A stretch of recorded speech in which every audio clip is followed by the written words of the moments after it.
A sweet tart for a sweet heart. That's you, of course.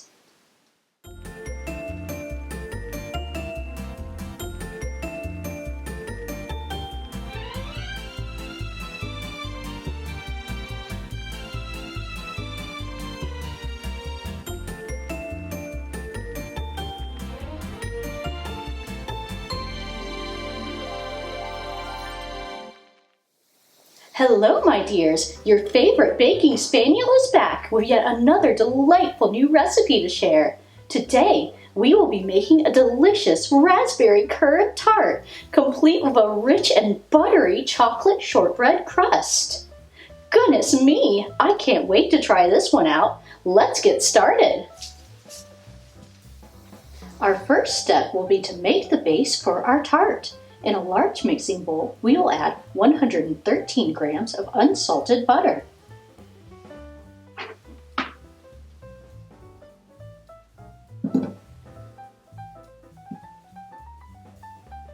Make sure it has been softened to room temperature first.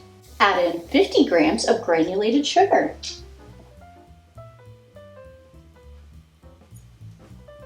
We will cream these together using an electric mixer until the mixture becomes pale in color and fluffy. In a separate bowl, we will combine 113 grams of all-purpose flour, 1/4 teaspoon of kosher salt,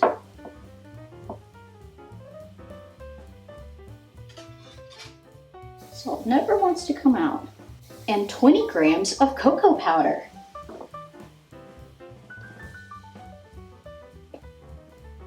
I am using dark Dutch processed cocoa powder for mine, but in this recipe you can use natural cocoa powder as well. Let's add our flour mixture into our butter and sugar mixture and mix until just combined. The final mixture should look a bit crumbly, but hold its shape well when pressed together. Now we just need to place the dough in our tin. I am using a 9-inch round tart tin for mine. I love this particular tin because the base is detachable from the sides, making the tart much easier to remove once it is complete. Let's place our dough into the tin. I'm spreading mine out a bit to make it easier when we try and get it evenly in there. Now we just need to press it evenly into the bottom and sides. To prevent the crust from puffing up too much in the oven, take a fork and poke holes in the crust all over. Stab, stab, stab, stab, stab. This is referred to as docking. Once that is finished, I like to place it in the refrigerator for around 10 to 15 minutes to firm it up and help keep it from shrinking in the oven. After chilling, this crust will need to be baked fully before adding the filling. So let's place it in the oven at 350 degrees Fahrenheit, that's 175 degrees Celsius, for 16 to 20 minutes. Now, because this is a chocolate base, you won't be able to go off of color to tell if it is done. However, it should be slightly firm to the touch and not appear glossy. Allow to cool completely on a wire rack. It's time to make our filling. To begin, we need to make a raspberry puree. In a blender, combine 242 grams of raspberries. I'm using fresh raspberries, but frozen should work here as well. Let's see if I can get all these in here. Whee! It's like a raspberry slide. Added 120 milliliters of water.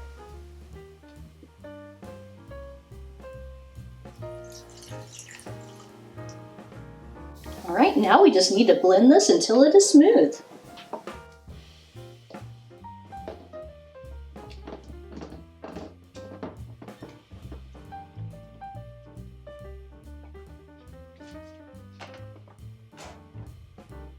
Alright, time to blend.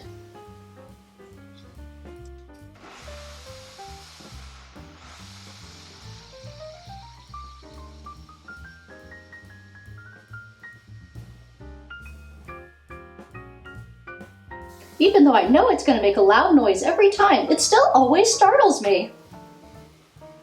I think that's looking pretty good here. Let's strain this mixture into a measuring cup until we have 300 milliliters of liquid. Don't want to get any of those seeds in there. Raspberries are lovely, but I do not like their seeds. Look at that, mine made exactly 300 milliliters. All right. If you don't quite have enough liquid, you can add in a little bit more water until you reach the amount that you need. In a medium saucepan, we will combine our raspberry puree,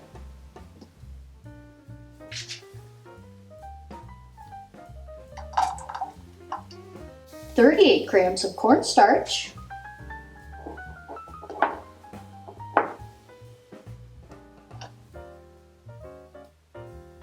,267 grams of sugar,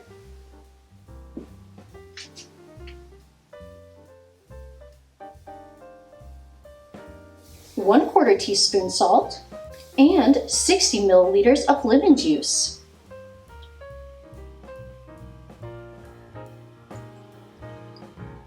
A little bit of lemon makes everything better. Heat this over a medium heat while whisking constantly until the mixture comes to a boil and begins to thicken. In a separate bowl, we will need 8 large egg yolks that have been beaten together.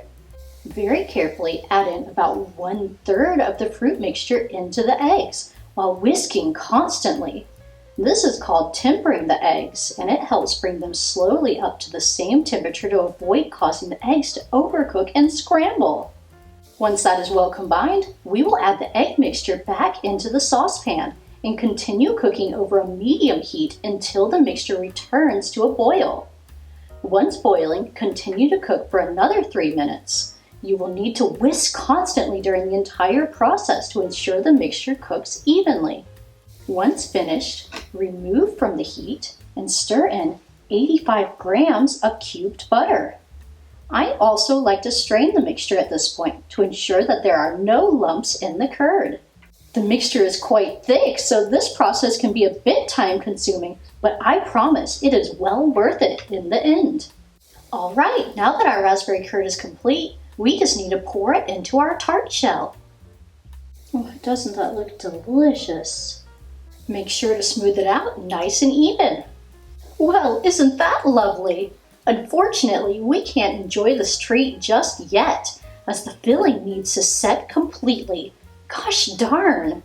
Let's allow it to cool at room temperature for around 30 minutes. Then place it in the refrigerator for at least 3 hours. Once our tart is set, we can decorate it. I decided to top mine with additional fresh raspberries, as well as some meringue kisses I made using the egg whites that were left over from making the curd. Keep in mind that if you do decorate with meringue, they should be placed just before serving, as they can become soft quite quickly from the moisture in the tart. I made that mistake the first time I prepared this dessert. Oops! Another lovely topping is a bit of whipped cream, or even just a dusting of powdered sugar. Feel free to get creative with your tart. My goodness, our tart certainly turned out lovely, didn't it? And the flavor? Simply phenomenal. The raspberry curd is delightfully tart and fruity, and pairs perfectly with the rich chocolatey shortbread base. You absolutely must give this recipe a try. I can almost guarantee you will love it. And if you liked this recipe, be sure to check out my other videos where I share all sorts of tasty treats that you can make at home. Much love to all of you.